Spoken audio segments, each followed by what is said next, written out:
নিতাই গৌর ক্ষমা না করে চলে গেল। চাপাল বলল, না না না, আর জীবন রাখবো না। দয়ার ঠাকুর, প্রেমের ঠাকুর নিতাই গৌর যখন ক্ষমা করবো না, আর জীবন রাখবো না, আর জীবন রাখবো না। আমি গঙ্গার জলে ঝাঁপ দিয়ে প্রাণ ত্যাগ করবো। গঙ্গার জলে ঝাঁপ দিতে চলেছে। গঙ্গাতে ঝাঁপ দিবে বলে চাপালো চলিল, চাপালে দেখিয়া গঙ্গা দূরে সরে গেল, দূরে সরে দিবে বলে চাপালো চলিল, চাপালে দেখিয়া গঙ্গা দূরে সরে গেল, দূরে সরে গেল। ক্ষমা নাই, ক্ষমা নাই, ওই বৈষ্ণব অপরাধে ক্ষমা নাই, ওই বৈষ্ণব অপরাধে ক্ষমা নাই, ক্ষমা নাই।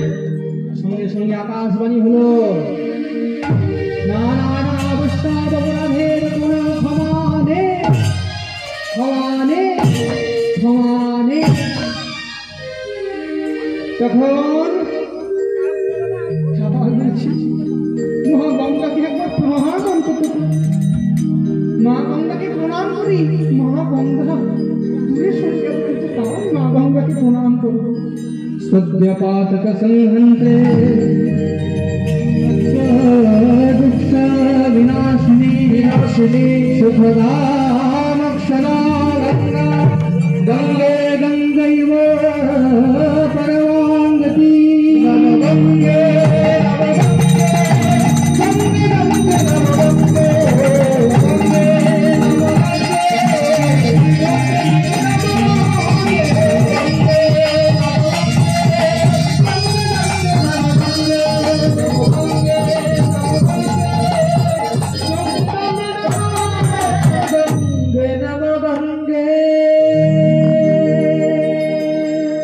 তখন মা গঙ্গা সন্তুষ্ট হয়ে বলল, চাপাল ক্ষমা আমি তোকে করতে পারবো না, আমি তোকে পরামর্শ দিচ্ছি, তুই আমার বুকের উপর দিয়ে চলে যা কাশী ধামে, ঘোড়া মহেশ্বর তোর উপায় বলে দেবে। তখন গঙ্গার পক্ষ দিয়ে চললো চাপাল কাশী ধামে। কেমন ভাবে যাচ্ছে? হেলিয়া দুলিয়া নৌকা করিল গমন, হেলিয়া দুলিয়া নৌকা করিল গমন, হেলিয়া দুলিয়া নৌকা করিল গমন। কাশী ধামেতে আসিছিল দর্শন, কাশী ধামেতে আসিছিল দর্শন। গগন মানে চাপাল যখন চাহিয়া রইল, ভোলানাথ প্রভাবিত দর্শন দিল, ভোলানাথ প্রভাবিত দর্শন দিল। চাপাল ওইখানেই দাঁড়িয়ে দেখো, আমার কাশী ধামে তুই প্রবেশ করবি না, অপরাধী প্রবেশ করলে কাশী ধাম ধ্বংস হয়ে যাবে। তখন চাপালকে দেখে বলতে লাগলো, বৈষ্ণব অপরাধ করেছি, ক্ষমা পাবো কিনা জানি না, কিন্তু আমি তো স্বয়ং ভোলা মহেশ্বরের দর্শন পেলাম, তাই আমি বরং একটু ভোলা মহেশ্বরের স্তব পাঠ করি। সবাই মিলে দুটি বাহু তুলে, প্রভু নিশম নিশম শেষ গুণহীন মহেশ্বর রণ নির্জিত গুরুদয় ভৃত রণমাতি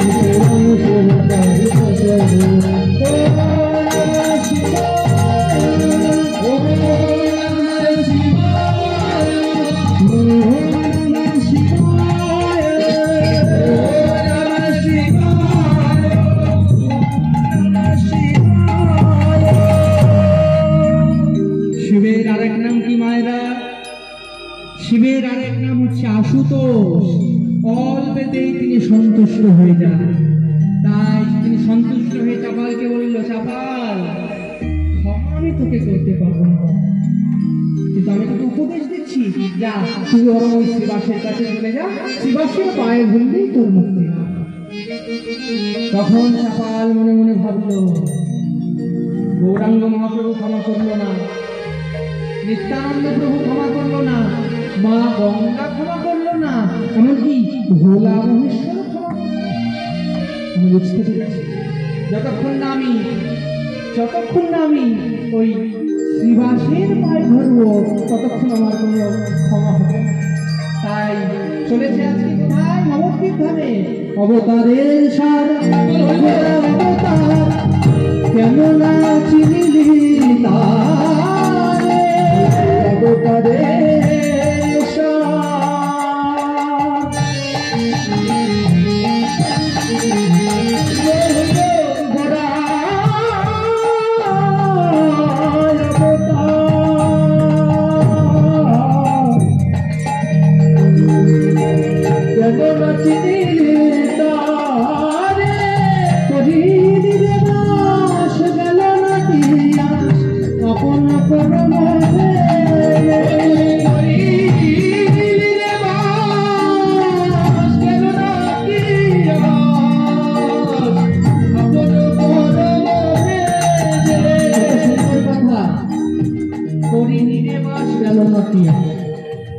জলের মধ্যে বাস করেও পিপাসা মিটছে না। কেমন ভাবে না? মনে মনে ভাবুন, আপনি জাহাজে করে কোথাও ঘুরতে গেছেন,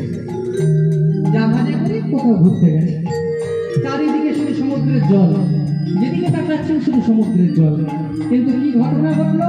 জাহাজে যত খাবার জল ছিল সব জল শেষ হয়ে গেল। তাহলে কি অবস্থা হবে?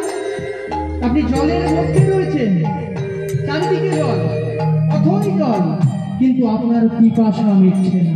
সে অবস্থা আমাদের দশা তেমন হলো, আমাদের দশা তেমন হলো, আমার দশা তেমন হলো, আমাদের দশা তেমন হলো। আবার কি বলছে? তুই সেদিন কেন চিনলি না, সেদিন কেন চিনলি না রে, যেদিন কেঁদে কেঁদে নাম বিনায় ছিল, সেদিন কেন চিনলি না, সেদিন কেঁদে কেঁদে নাম বিলায় ছিল, সেদিন কেন চিনলি না রে। কণ্টকের তরু সবাই সেদিনই অমৃত ফলে, কত সুন্দর কথা। মায়েরা মনে মনে ভাবুন, আপনার খুব আম খাওয়ার ইচ্ছা হচ্ছে, আম। তাই আপনি কি করলেন?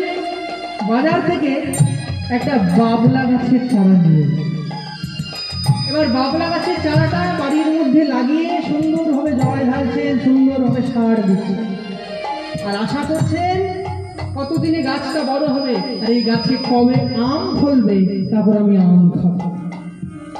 তখন বাবলা গাছ বড় হলো, আম তো আর হলোই না, বরং ওই বাবলা গাছের পরিচর্যা করতে গিয়ে আপনাকে ওই কাঁটার খোঁচা খেতে হলো।